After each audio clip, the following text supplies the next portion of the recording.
Hello friends, welcome again to my channel Computer Power. Hope you have already seen my last video. If not, I have pasted the link in description box. Please like and subscribe the video to start the today's learning of SAS programming. Today, I do not go through with theoretical topic, but I try to showcase everyone more in practical scenarios. Here is some SAS programming feature. Like SAS is not a case sensitive language. Like you either write the data A in small case or in upper case. It is allowed in SAS programming. However, the variable value are case sensitive. Like if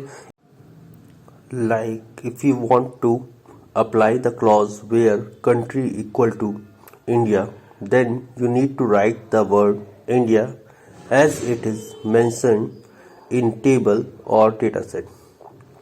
Other is SAS is space free and programmer is allowed to use as many space in between keywords. The second one is SAS is also line free. Now in this slide, the naming convention of dataset, variable and library is mentioned. Also some do and don'ts while providing the names to any dataset or variable or library. Go through with this all points. Here now I can showcase you more example of keep, drop and if and where statements to get more information about it. Here I copy the dataset A from the SAS user library.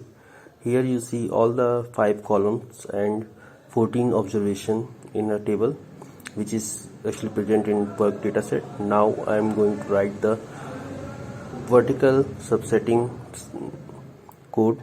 Like earlier, we can apply the keep vertical subsetting in data B line, but here I apply this filter in main set A. Means in this line we actually read the data. So in the while reading the data, I apply the keep filter to remove all the other column from this code. Here the code is successfully completed, and here you see there are 14 observation and only 3 variables like I mentioned in keep subsetting. Here in B dataset, these are the 3 variables which are reflected here. So now I actually start writing the code for drop statement. In a drop statement I do not do anything, just replace the keep statement from drop and run the code to create the dataset C. So now I run the dataset and C dataset has been created in works library. So here you see there are only 2 columns, cust ID and minutes. Now this is more about keep and drop. So I going to start the code writing of if and where statement. So now I copy this code and paste it out here. Change the dataset name to D, and here I drop or deleted name, date and circle variable and apply the if filter. Now I show you that how we apply vertical and horizontal subsetting in a one code. So I write the clause as if cust ID is greater than 3 and run the code. Here you see the dataset D is created, in which reflect all the cust ID observation greater than 3. In earlier dataset we have this much 14 variable, but 14 observation, but in resultant dataset D we only have the observation information greater than 3. So you can see I going to apply more if statement, like we see in a slide of some important thing in which I write the thing that if we apply one or more if statement and one or more where statement, how our code is performed. So now apply two filter in a one code. First is if cust id is greater than 3, and second is if minutes is greater than I choose the right clause. So if minutes is greater than 1400. So if I run this code, like I mentioned in previous slide, that if statement is present in one code, it actually provides us resultant like end statement. So here you see both the filter is applied in a resultant dataset. The cust id's observation is also greater than 3 and minutes observation is greater than 1400. So again I more on this, I change the dataset E and try to write both the where statement. I change the if statement to where statement. I apply two where statement in one code.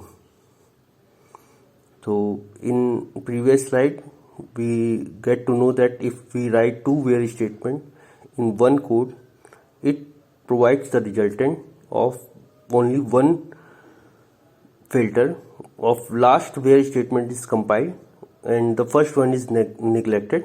As you see in a code resultant, if I see the E dataset here, only 1400 minutes is applied. It does not show us the resultant of where cust id is greater than 3. In this slides, we learn about the data filter symbol and their mnemonic names which we can use in SAS programming. Earlier, we can use to apply the filter through the symbols like cust id greater than 3 or if cust id is greater than 3. So now I am going to show you the example if we use the mnemonic instead of symbol in our SAS code, then how it works. Like here I write that if cust id gt 3 semicolon and run. So here gt is the mnemonic name of greater than, so f is created, and here when I open this data set, all the filter is applied. So now I close this data set and again change the word gt to lt. It means less than, like I show you in a table slide. All the mnemonic name and the symbols are present there. So I again run this code and here you see the filter is applied on cust id which reflect the value less than 3. This is all for today's video. Hope you enjoy and learn some more SAS coding.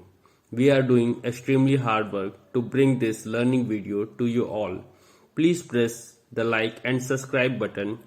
Also, do not forget to share this video with your friends. Also post your suggestion in comment box to give us motivation to add more video day by day. Thank you all. Goodbye.